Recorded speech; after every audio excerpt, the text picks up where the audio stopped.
James Carville's words always have to be taken with a grain of salt, considering that he's been spectacularly mistaken, crazy wrong in recent years. And even though I don't share my politics with his centrism, but I do find him smart and appealing, even though he's wrong and centrist. Yes. I think he might be right this time. I think he might. And the Washington Post even alludes to that today. There's a piece on the front page of the Washington Post head saying a couple of different and mutually exclusively interesting things about this stupid bill, this law. One is that 67% of Americans are against it. The other is 67% of Americans don't really know what's in it.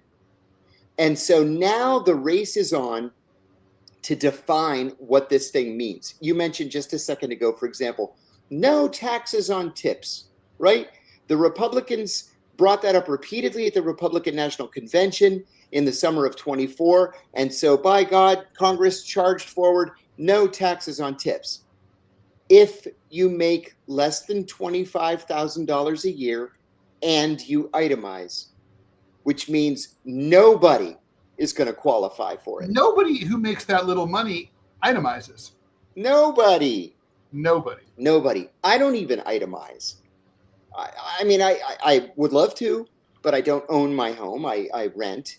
And so the standard deduction is by far the way to go. Well, that's how it's going to be for all these poor people making servers' wages and living on tips. They're not going to come anywhere near itemization. Well, so that's a joke. It is. It's a stop. I mean, obviously. So I guess the question now is, obviously, to take advantage of a screw up like this, you need an opposition party that's competent and knows how to message clearly.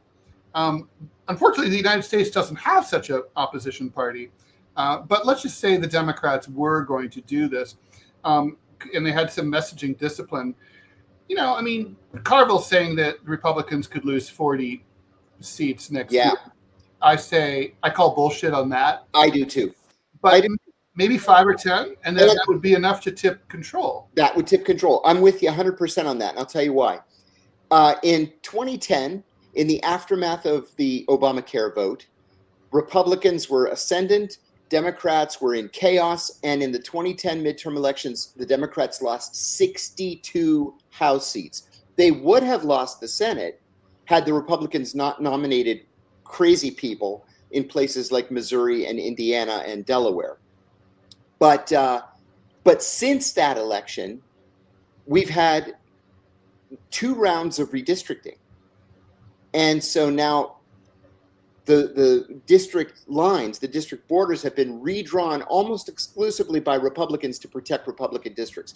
So even if people remain this angry over this bill and they run to the polls in 2026, the Republicans are not going to lose 62 House seats. I think you're exactly right. They're going to lose 5 to 10. That's enough to tip the balance, but it's not going to be enough to really force through an agenda.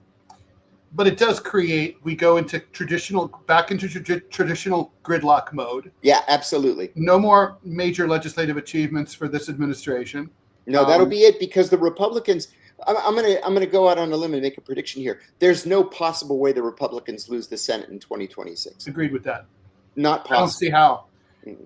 And then the House is, of course, where investigations start. So it's where impeachment proceedings begin. So I would be surprised if the Democrats didn't try to gin up another impeachment, because, good things come in threes. Why not? And wouldn't go anywhere in the Senate, as you point out. But I think that, you'd be looking at some investigations, right? I mean, I don't know of what. It would nice. The one thing that Democrats never go after, and I think I know why now, is emoluments. It's the one thing they would have Trump dead to rights on. Yes, but they don't dare. But because they do it too. That's right. That's exactly right. Listen, every politician knows that in the end he's going to get rich. Everybody. And that is despite the fact that 30 years ago, 35 years ago, they finally changed the law, which had said previously any campaign funds that they don't spend, they can keep. And so there were members of Congress raising millions, tens of millions of dollars, and then saying, "Oh, I retire." And then all that money would just go in their pockets. Now they have to give it to the DNC or to one of the campaign committees in the House or the Senate. But they know that they're going to go on to lucrative lobbying contracts or boards of companies that they had overseen when they were in Congress. Everybody gets rich. It's the revolving door. I mean, you're my colleague, fellow political cartoonist Gary Trudeau of Doonesbury. Yeah. He created a TV show that was based on a true story about how some members of the House, freshman members, they weren't called first years, they had to share apartments or live in their offices together because they couldn't afford having a house in their home districts as well as an expensive apartment or house in DC. Things have changed. Right now we have the Nancy Pelosi feed. Like if you just follow all of her investments, you make bank. People actually are able to do that now. There's one closed-end mutual fund that allows you to track Nancy Pelosi's investments. Yeah. As nuts as that is, you can. And apparently the returns are kick-ass. Yeah, they're astronomical. Because they're all based on insider trading. That's exactly right. Yeah.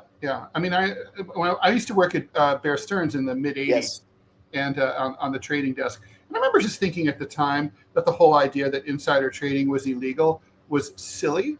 Because I was the lowest of the low, right? I made $10,000 a year. I was a trader trainee. I had no no family contacts I could sell securities to.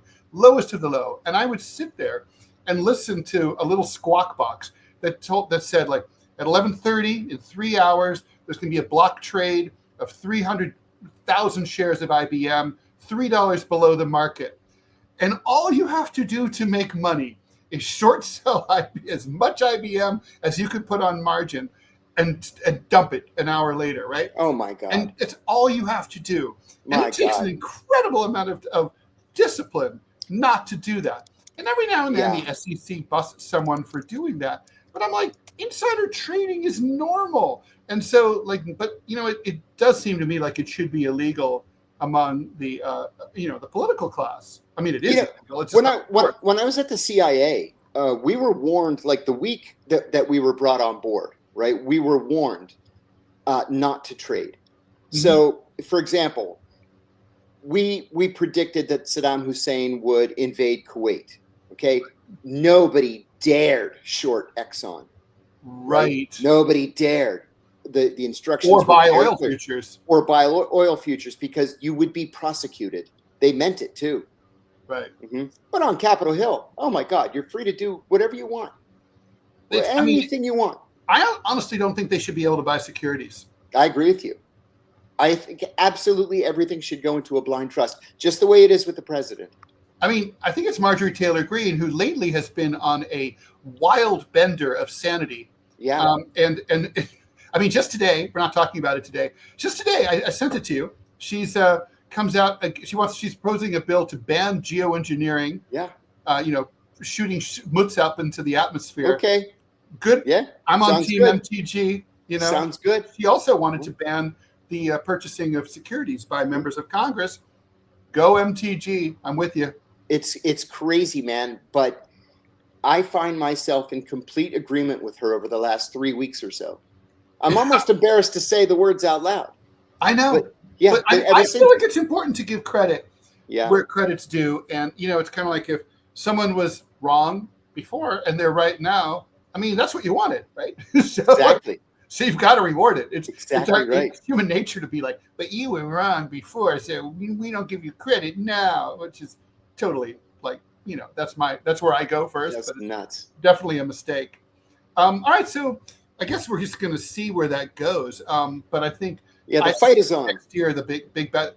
I think certainly red state Democrats are going to be campaigning on the big beautiful bill.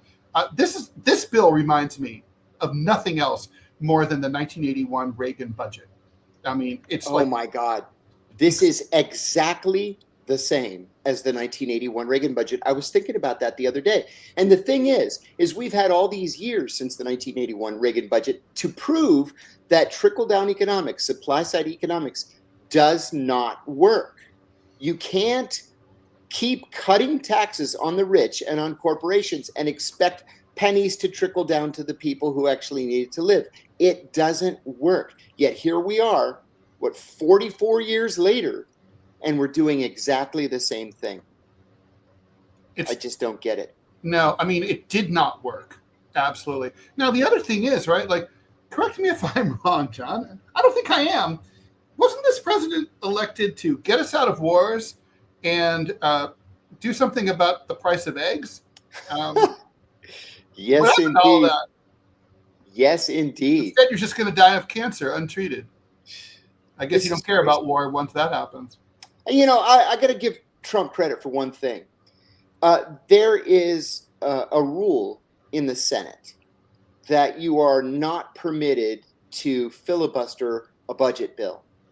And so one of the reasons, or the primary reason, that this is the big, beautiful bill and it covers everything, was that he packed everything he wanted that had nothing to do with the budget into the budget bill so that it couldn't be filibustered. Very smart. Yeah, it is. I mean, I'm surprised it passed muster with the parliamentarian, actually. Well, that was a fight. The parliamentarian took several days to rule on it and then admitted that, well, everything's packed in here and it's still a budget bill. Technically, they have every right? Yeah. I mean, yeah. That's when everybody kind of came to the realization this was going to become law. There's just when some the parliamentarian backed off. I mean, we're propagandized as children to be taught that, like, the American system is really perfect when everyone follows the rules.